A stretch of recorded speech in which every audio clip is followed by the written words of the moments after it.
A man wrestles in the mud by a shallow river at midnight. His hip torn out of joint by a stranger who refuses to give his name. We assume the New Testament is about presence. But if you look closer at the strange grammar of the ancient Hebrew text, the narrative explicitly identifies one of these three travelers as Yahweh, the Lord. The creator of the cosmos is chewing roasted meat. In the dirt of the ancient Near East, we are so accustomed to a spiritualized, sanitized version of the divine that we read right past the scandal of this scene. The Almighty does not hover in a cloud of blinding glory. He does not speak in a frequency that shatters rocks.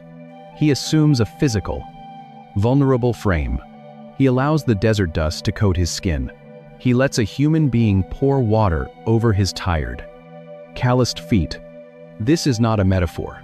It is a meal, thousands of years later. The Apostle Peter will watch this exact same person strip off his outer garment, wrap a rough towel around his waist, and kneel with a basin of water to wash the filth off the feet of 12 fishermen. But the humility of God did not begin in that upper room in Jerusalem. It was already there, under the oak trees, in the suffocating heat of Mamre. The incarnation is not a temporary costume God put on for 33 years. It is the eternal posture of the Son. He is always closing the distance. He is always stepping across the infinite divide. At the mysterious figures who keep stepping into the margins of the Genesis narratives, you start to see something the two-part reading completely misses. To sit at our tables, to enter our dirt, to share our bread. The God of the Bible is relentlessly physical, entirely unbothered by the dust of the world he made. Abraham stands there, watching his Creator eat. The promise of a child is renewed. The covenant is secured over a shared table, and the travelers finally rise to leave. But the quiet intimacy of this afternoon is about to give way to a staggering test. The God who eats under the oak trees is about to ask his host for something that defies all human logic. He is about to point an aging father toward a limestone ridge called Moriah, where a different kind of wood will be carried, and a different kind of son will be placed on the altar. We read Genesis chapter 22 as a horror story. A father climbs a limestone ridge. A boy carries heavy wood on his back. A flint knife is pulled from a leather belt. We think it is a brutal test of faith. We think God is simply demanding total, blind surrender to prove a point. The sweat stings Abraham's eyes. The rough ropes bite into Isaac's wrists.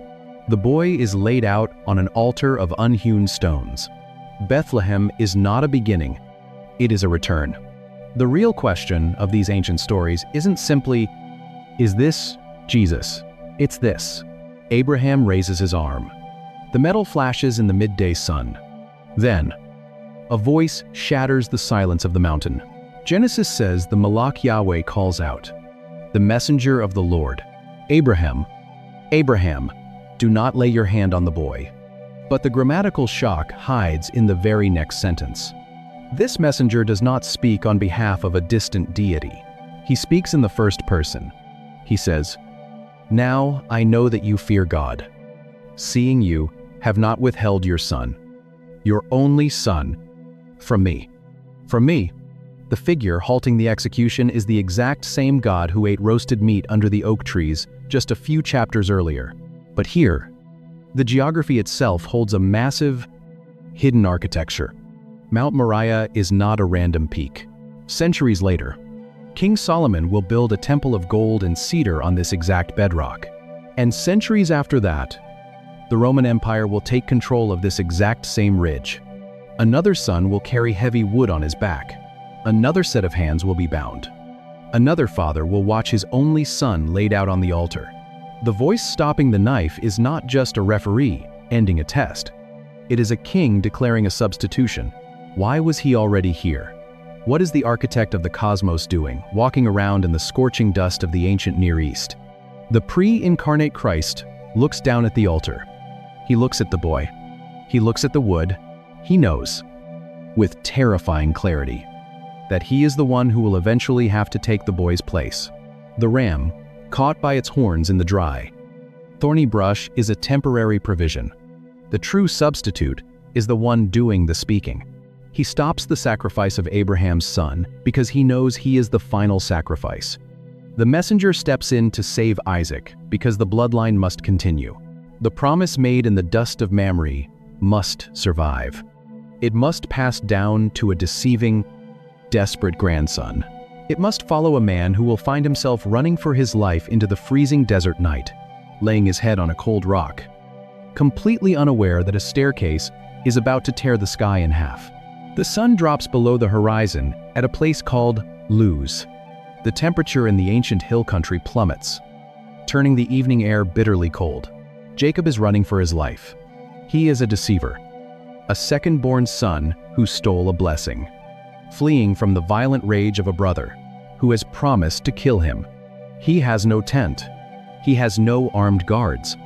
He has no wealth. He is entirely exposed, bargaining with travelers, eating roasted meat, and wrestling in the mud. Thousands of years before the Roman Empire even existed, exhausted, he finds a rough, heavy limestone rock, places it in the dirt under his head, and pulls his woolen cloak tight against the freezing wind. He closes his eyes, and then the fabric of the dark sky tears open. He dreams of a massive sulam, a word often translated as a ladder, but more accurately describing a heavy, terraced stone staircase like an ancient ziggurat. Its base is planted firmly in the terrestrial dust, but its top disappears into the blinding light of heaven. He sees the angels of God ascending and descending on it. And then he sees the Lord. The English translations usually say God stood above it, but the Hebrew preposition used here is alav. It can mean above it. It can also mean beside him.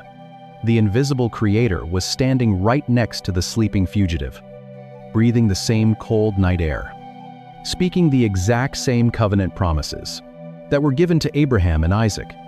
Jacob wakes up, trembling in the pitch black.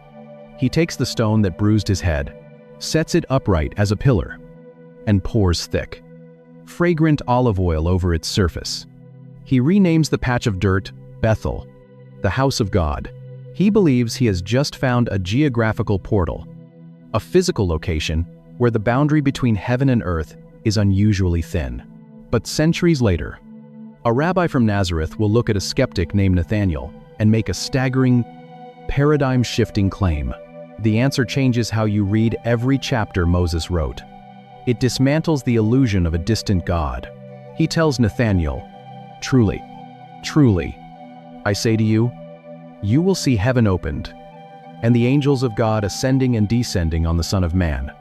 Jesus is telling Nathanael exactly what Jacob actually saw in the desert. The bridge between the divine and the human is not a geographical location. It is a person. The pre-incarnate Christ was revealing the ultimate architecture of the cosmos. He is the staircase. He is the access point. God does not reach us by lowering a rope and asking us to climb up. He bridges the infinite gap with his own body, planting himself in the dirt of our reality so that heaven can flood into our exile. Jacob survives the night with a promise. He leaves the stone behind, traveling east, disappearing into 20 years of hard labor and family betrayal. But eventually, the fugitive has to come home. And when he finally crosses the border back into the land, God will not come to him as a vision in a sleep-induced trance. He will come as a silent opponent, waiting in the mud. The river is shallow. The night is pitch black. Genesis chapter 32. Jacob sends his wives, his children, and his livestock across the Jabbok ford. He stays behind on the riverbank alone, waiting for the morning, waiting for the brother who has promised to kill him. It reveals that the physical presence of God on earth was not a last-minute rescue plan drafted in the 1st century. Instead, a stranger steps out of the darkness and grabs him. They fight in the wet dirt. They grapple until the sun starts to break over the horizon. The stranger touches Jacob's thigh, tearing his hip permanently out of joint. Jacob clings to him in the mud, gasping for breath, refusing to let go until he receives a blessing. The stranger gives him a new name, Israel. And then, the stranger vanishes. Jacob collapses onto the riverbank, holding his shattered hip. And he gives that patch of blood-stained dirt a name. He calls it Peniel. He says, for I have seen God face to face, and yet my life has been delivered." The word translated face here is the Hebrew panim. It is a fascinating word because it is grammatically plural. It does not just mean a physical profile or a facial structure. It means presence. It means the heavy, undivided, absolute fullness of someone's attention. In the ancient Near East, to step into the panim of a monarch uninvited was a guaranteed execution. To step into the panim of the Creator was supposed to be instant incineration. Just one book later in the Torah, Moses will stand on a mountain and beg to see God's glory. God will hide him in a cleft of rock and tell him plainly, "You cannot see my panim, for man shall not see me and live." That route changes everything about the riverbank. Long before he took on human flesh in the womb of a teenager, he was already stepping into the timeline. If no human being can see the panim of Yahweh and survive, how is Jacob still breathing? How did he survive an all-night grappling match with the Creator of the universe?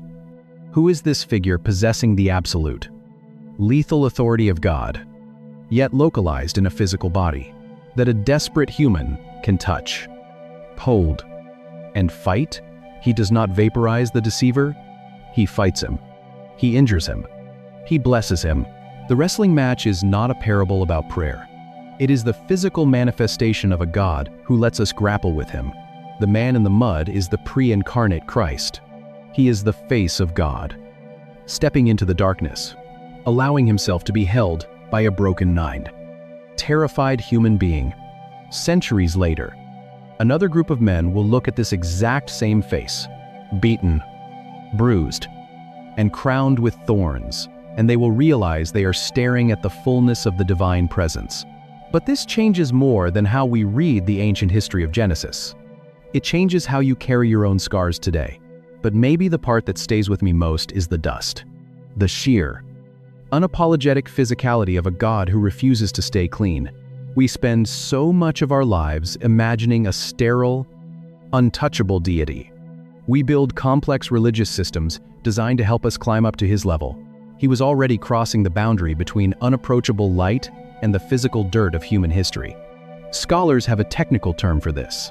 We construct heavy, exhausting ladders of moral perfection, ladders of correct theology, and ladders of spiritual performance, desperately trying to ascend out of our messy human reality into his pristine, unapproachable light. We assume the Creator is waiting at the very top of those stairs, arms crossed, demanding that we finally get our act together before we are worthy to stand in his presence. The pre-incarnate Christ is not a theological puzzle to be solved. He is the systematic destruction of that ladder. If you are in a season where your life feels entirely disconnected from the holy, if you are sitting in the ashes of a failure you cannot fix, you need to look very closely at the geography of these ancient encounters. You need to notice where the God of the universe actually chooses to stand. He does not wait for Hagar to clean herself up and return to her master. He tracks her down when she is desperate, dehydrated, and waiting to die in the brutal heat of the wilderness. He does not wait for Jacob to become an honest, respectable patriarch. He meets the deceiver in the cold mud of the Jabbok River at midnight, and he allows the liar to hold on to him for dear life. He does not hover safely above the drama of human existence. He walks through the dry brush of Eden. He eats roasted meat under the oak trees. They call it a Christophany, a physical, temporary appearance of Christ before his incarnation. But the ancient Israelites did not need a technical label. He steps right into the most broken, vulnerably, humiliating moments of our lives, and he plants his feet in our dirt. If you have ever felt like your current situation disqualifies you from the presence of God, you are misreading the entire trajectory of the text. You might think your pain, your wandering, or your deception has pushed you far beyond the borders of grace. You might feel like you are sitting alone by a dry spring in a wilderness of your own making, completely invisible to heaven. But the wasteland is exactly where the Malach Yahweh does his best work. The God of Genesis is not intimidated by your wilderness. He is not repulsed by the mud you are wrestling in. Your isolation does not cancel his pursuit. Your wrestling does not erase his blessing. When you pray, you are not sending a radio signal into an empty, silent void, hoping it bounces off a distant cloud. You are speaking to the one who has been closing the distance since the garden.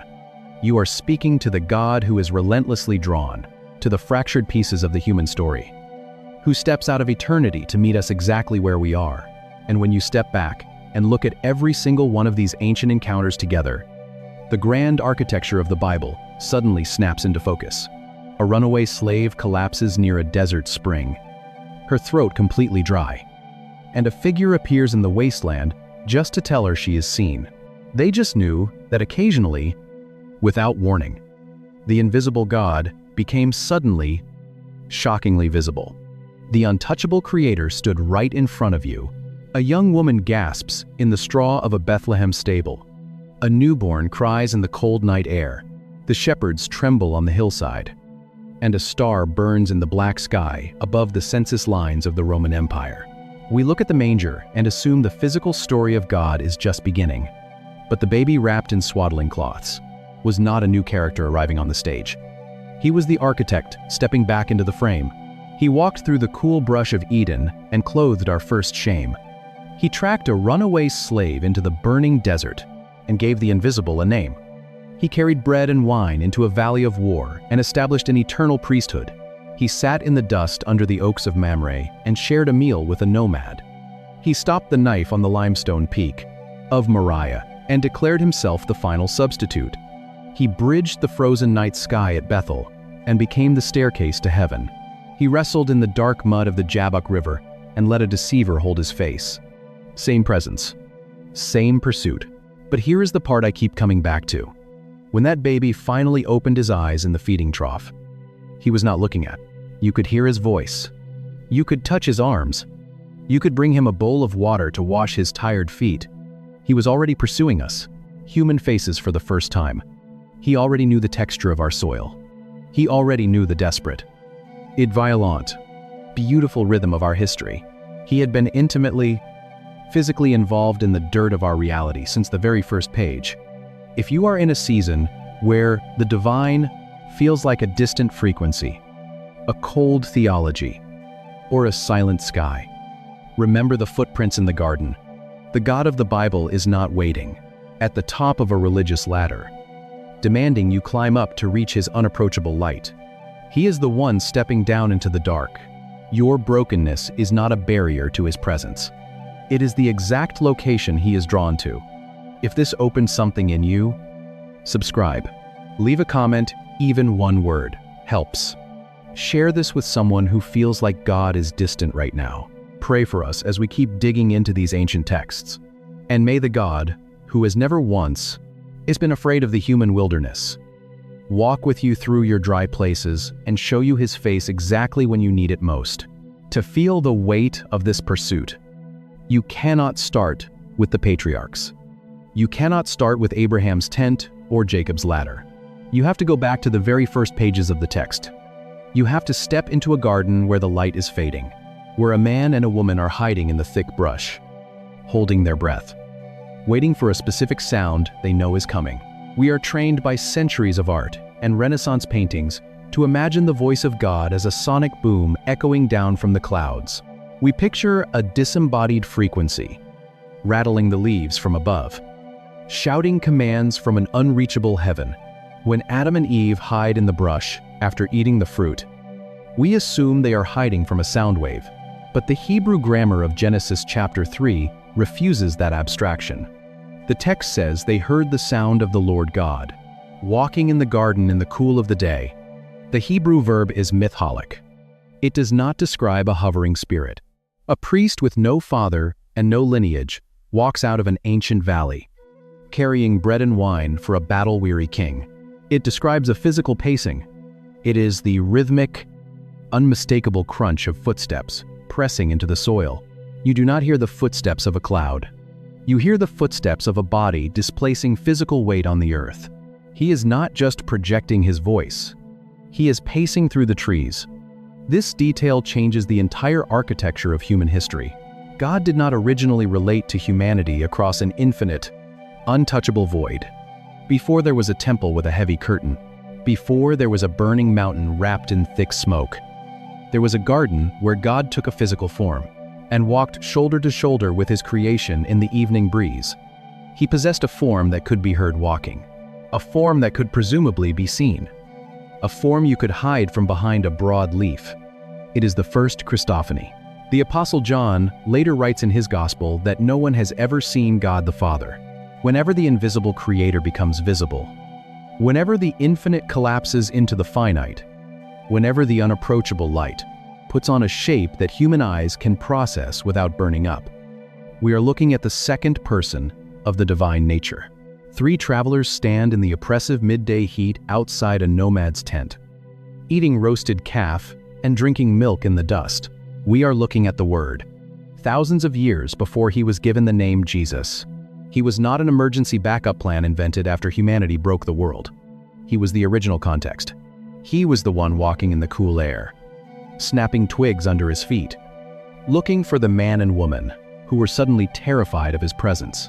He is the one who knelt in the dirt, took the skins of an animal, and physically clothed their nakedness. The hands that would be nailed to a Roman beam are the exact same hands that stitched together the first garments to cover our shame. The garden was the womb of his physical presence with us, but that intimacy was fractured. The physical presence of God retreated. The gates of Eden were closed, and humanity was pushed out into the unforgiving heat of the desert. The story could have ended there, with an absent God leaving us to wander in the dust we were made from. Except, a few chapters later, a pregnant runaway slave collapses near a dry spring in the middle of nowhere.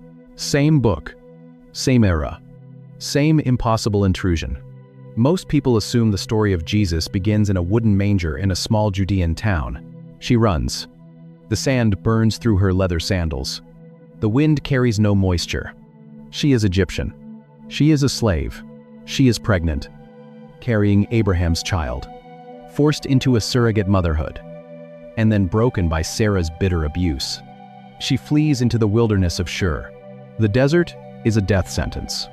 Her throat dries over. Her legs give out.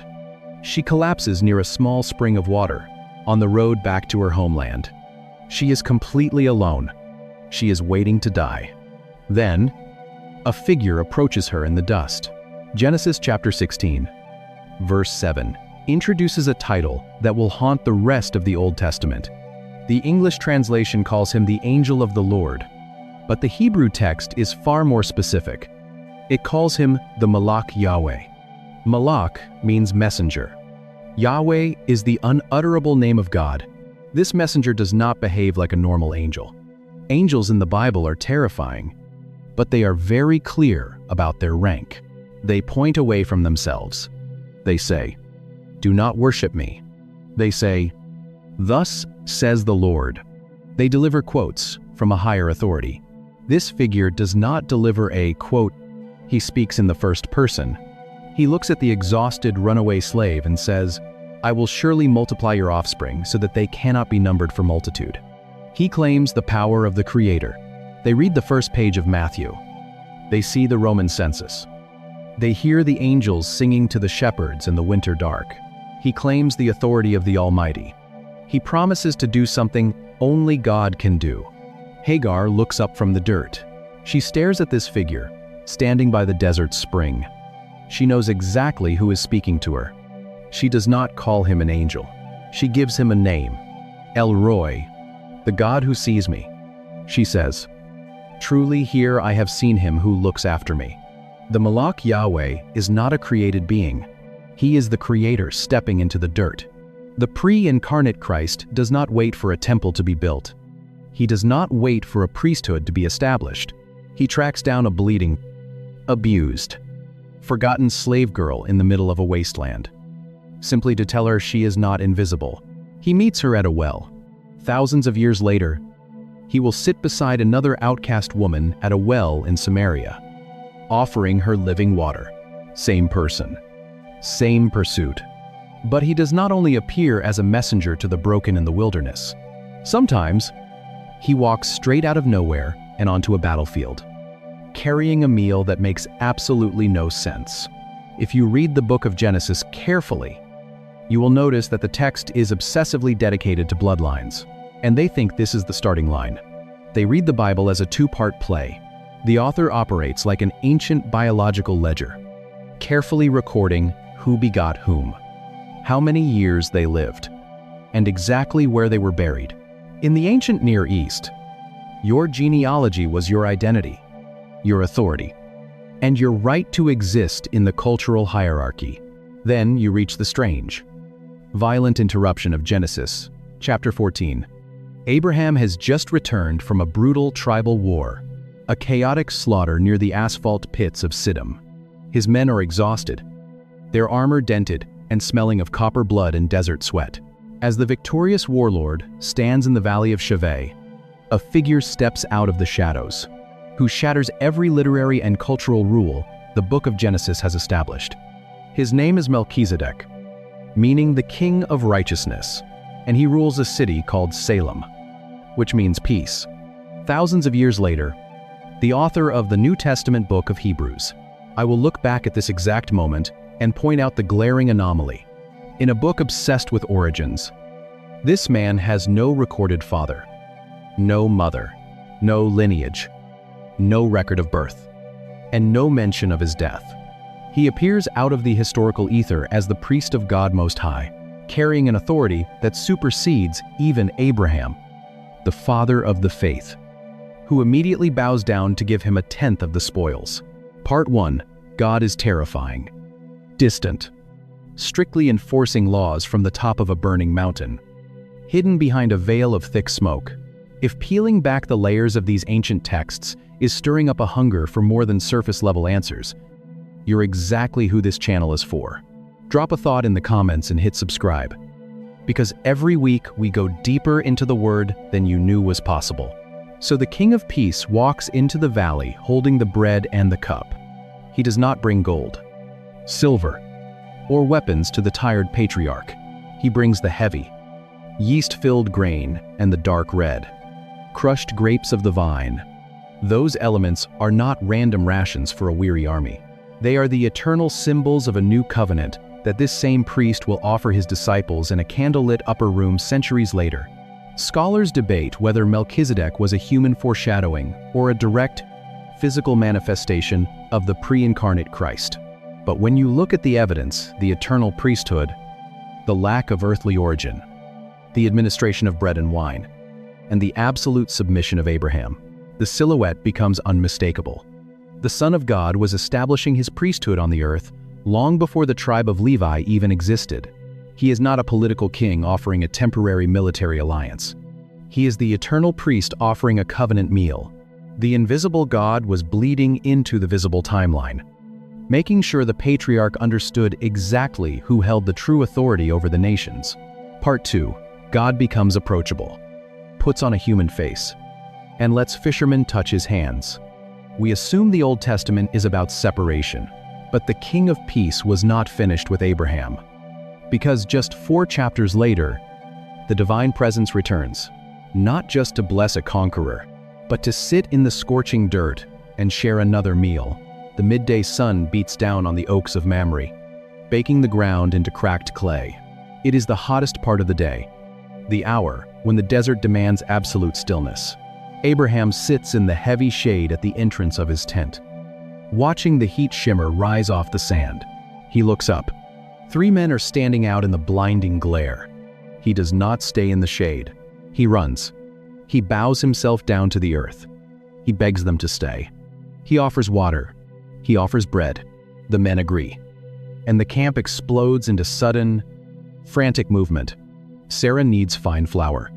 A servant slaughters a tender, fattened calf. Abraham himself carries out the grease-covered roasted meat, the curds, and the milk, and he sets the feast down under the tree. Then, the text does something quietly magnificent. It says he stood by them under the branches while they ate.